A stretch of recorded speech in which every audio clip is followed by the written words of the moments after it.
What we want to look at for this young man from the front is to see if his pectoralis size is the same on both sides. We want to see if his shoulders are at the same elevation. He's not drooped on one side compared to the other. And then from the front, we can palpate certain parts of the anatomy.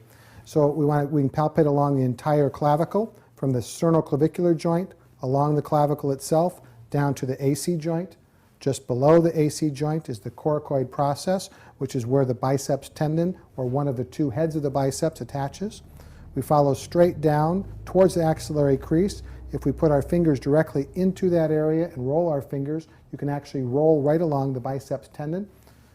At the anterior axillary fold is actually part of the pec tendon, and as we abduct and we have him resist pulling in, the pec tightens and you can actually palpate along the pectoralis tendon.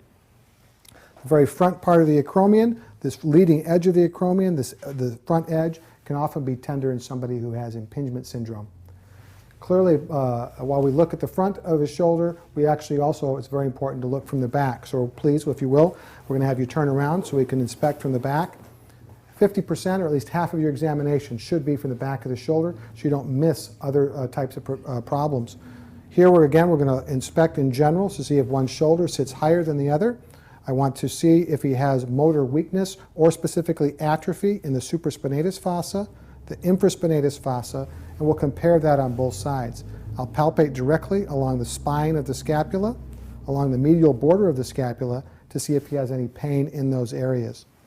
Very commonly, for somebody who has a SLAP lesion, their pain is actually on the posterior edge of the acromion, directly in the soft spot in this area here.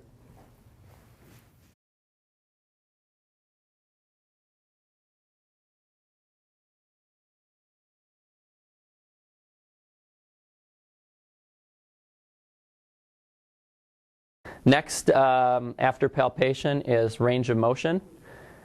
And in range of motion, there are 6 ranges of motion that you need to put the shoulder through. So the first range of motion we'll have you go through is flexion.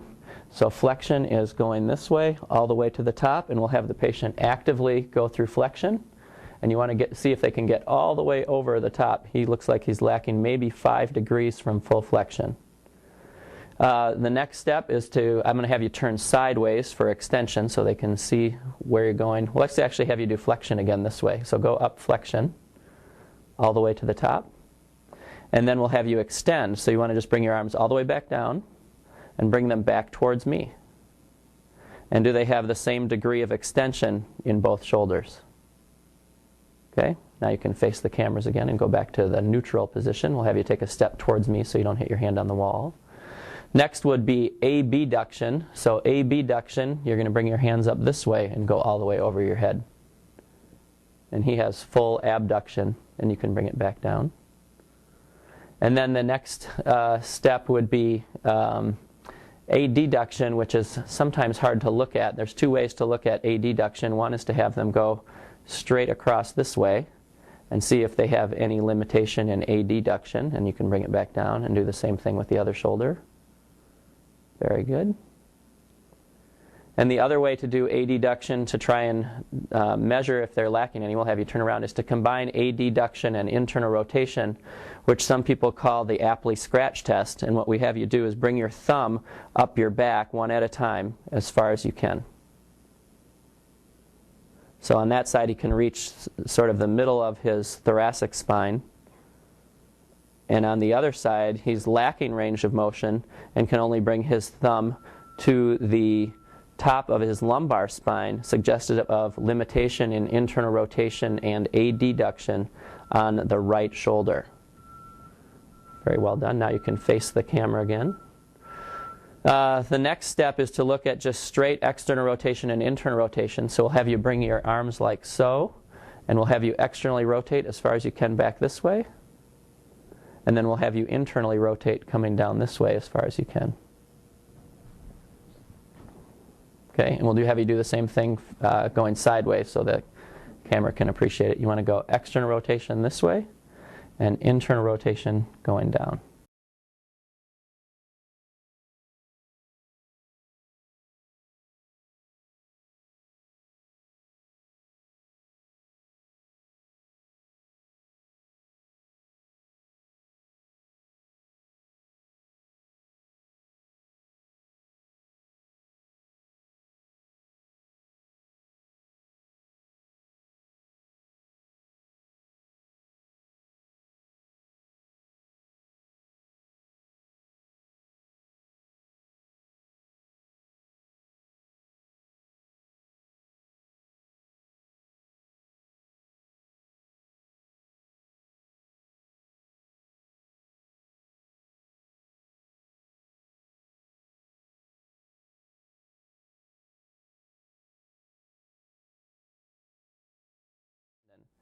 And the near impingement test, the best way to think about it is bringing the arm near to the ear. You as the examiner just bring their arm to the top and see if that reproduces significant discomfort when they get their arm in that flexed position as they bring their humeral head up into the coracoacromial arch. The other test described by Dr. Hawkins is the Hawkins impingement sign. In the Hawkins impingement sign, you do the same thing in terms of bringing that humeral head into the coracoacromial arch, but in this instance you have them flex their shoulder to 90, have their elbow flexed at 90, and you just try and internally rotate their shoulder, again trying to bring that humeral head up into that coracoacromial arch and seeing if that reproduces some discomfort. Good.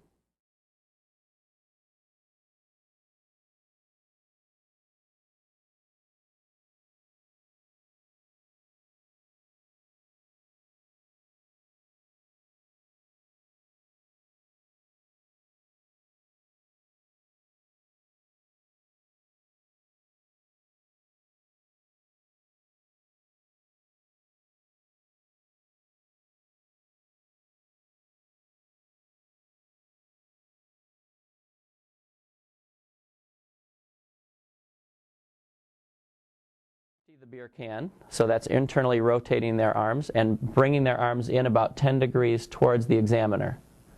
And then you want them to push their hands up towards the ceiling, and you're going to pull them down towards the floor, and you want to see if there's any weakness. Now just pretend that this one's really weak. So if this one stays up and I can just bring that one down with 2 fingers, that's very suggestive of a rotator cuff tear. The other ways to examine the rotator cuff in terms of strength are to have you lock your elbows at your side. Come out just a little bit. And we'll have them, in terms of external rotation, you have your hands on the outside aspect of their hands, and you have them push out against your hands, externally rotating, while you try and push their hands towards their trunk. And for internal rotation, so that you're trying to get a good measure of their strength, you cross your hands, and then you bring your hands in towards your trunk so that they can't overcome you. You're using your internal rotators at the same time. The other way to do it, if you want, is to just put your fist right inside their palm and again bring your hands together. But it's easier for them to do that because you don't have as much strength in that type of an exam. We will ask her to do internal rotation. Basically, I'm asking her to push away, and I will resist her, and we're checking for strength and checking also if this elicits any discomfort. Okay, so hold there and push against my hand. Okay, she has good strength here. Do you have any discomfort with that? She has no discomfort. So if she had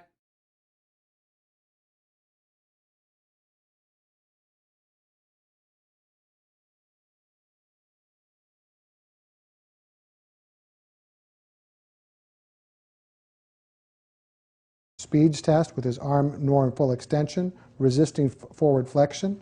You can see the biceps being taut. Again, it'll pull on the biceps tendon. If he has biceps tendinopathy, that will exacerbate his pain.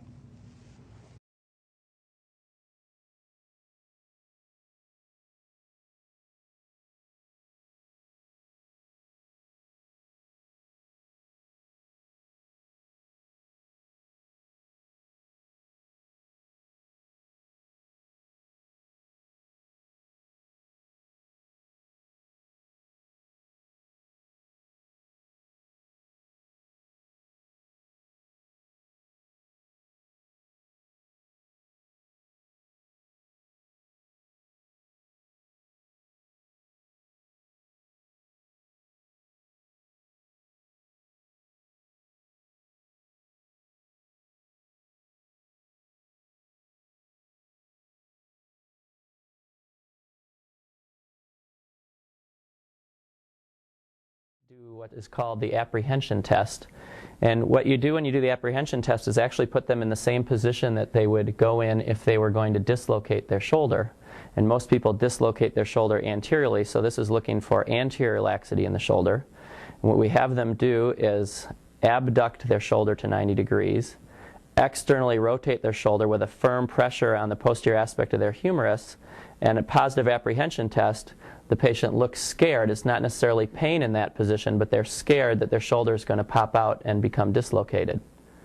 In terms of looking at the hand position, we'll just have the patient turn this way.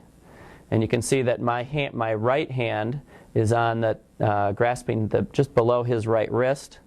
My palm stabilizes his shoulder blade, and my thumb is pushing his humerus from behind anteriorly in terms of trying to dislocate that shoulder. The last